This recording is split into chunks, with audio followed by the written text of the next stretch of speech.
Hello everyone, Scott Collier, West Ham Fan TV. Welcome to the big match preview. Today I'm previewing the West Ham versus Southampton game at the London Stadium, 3 o'clock kickoff on Saturday. A big 6-pointer. Nearly 3 weeks ago since we lost at home to Burnley.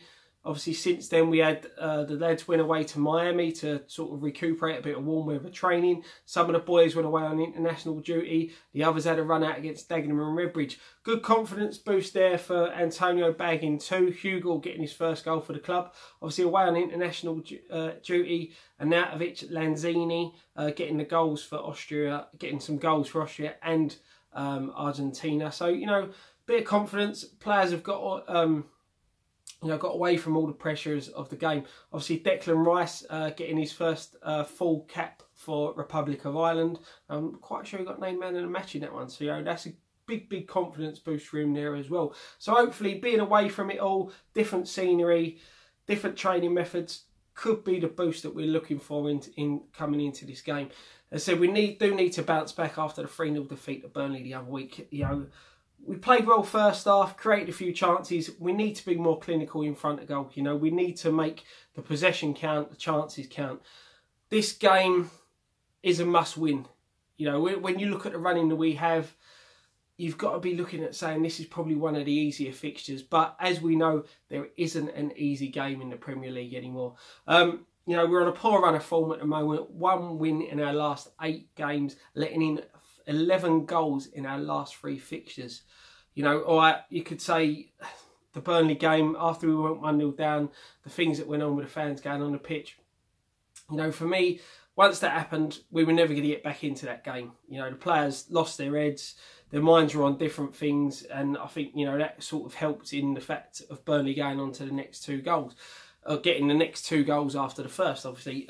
But, you know, I think the fans will be 100% behind the team on Saturday. You know, forget everything else that's going on with the board and all that. We get behind the team, as I know every single one of us will do, and we all be united and support the boys. And as I said, this is a massive game. You know, I know I keep saying it, but it's just huge at the minute. Obviously, our record against Southampton isn't that pretty. 1 win in our last 4 and 1 win at home in our last 3 home fixtures against them. So, you know, we need to turn this around. And for me, this is a good time. Obviously, last time the 2 sides met at St Mary's, what a game. 2-0 down, Arnautovic sent off. Fight and claw our way back to 2-2, only to give away a last-minute penalty and go down 3-2. You know, we want to see some of that spirit and some of that fight that we showed in that second half in that game to get the game back to 2-2 with only 10 men. You know, it was disappointing to lose it in the end, especially after coming back from 2-0 down.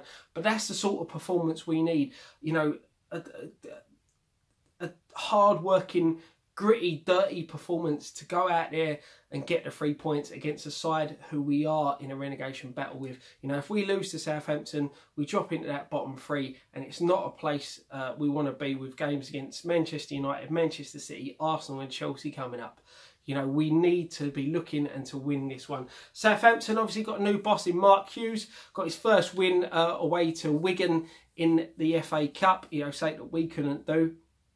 You know, so he's got that first win under his belt. Bit of confidence there for Southampton. So they're going to be really up for this one. Obviously, they've got 2 wins in their last 6 fixtures. They've got 1 loss in their last 8 away games. You know, so that's a bit worrying. But they've only won 2 away games all season. So we need to hope that the stats sit in our favour this one. Injuries for Southampton. Obviously, Davis is missing. Bertrand pulled out of the England squad, so he's a doubt for this one. But it does look like Charlie Austin will feature at some point. Whether he'll start, I doubt it. We'll probably see him on the bench for them. And as we know, Austin has a decent record against us. Keeps proving a point to David Sullivan, the fact that there's nothing wrong with his knees after the comments that he made. You know, he's bit us in the arse before. I'm hoping it doesn't bite us in the arse this week. Players to watch out for in my mind, Gabbiadini hasn't hit the form that he showed when he first signed for Southampton, but still one to worry about. Shane Long, full of running. You know, he's one of them players, doesn't get a lot of goals, but his work rate causes a lot of problems. Tadic, another good player for Southampton now. You know, these are all players we've got to watch. And as I said, Charlie Austin, if he does feature, we need to be very, very wearful of him. I think he's still the Saints' top league goal scorer with 6 goals this season. And I know he's spent a lot of the time on the sidelines. Obviously, with Mark Hughes taking over Southampton, we will see the Arnautovic versus Hughes again. You know, Arnie's performance against Stoke up at their stadium, you know, was superb. And he proved the point. You know, he shut the Stoke fans up. I know him and Hughes had words after he was substituted, so it'd be good to ignite that rivalry again. And Arnautovic for me is key in our side for this fixture. You know, we need him up for it, as he was for Stoke. He said he's got 3 goals in 2 games for Austria during the international break. So, you know, he's the key for me in this one. Very, very much for watching. I'll be back tomorrow with my predicted start 11. Hopefully I'll have more injury updates. Fingers crossed we'll have some good news about Ginger Collins, whether he's going to be available for this one. But yeah, stick around for that. Don't forget to check out all our other videos. Dan's done a preview with the Ugly Inside to discuss the game, so check that out. Thank you very much. One thing left to say, come on you Irons.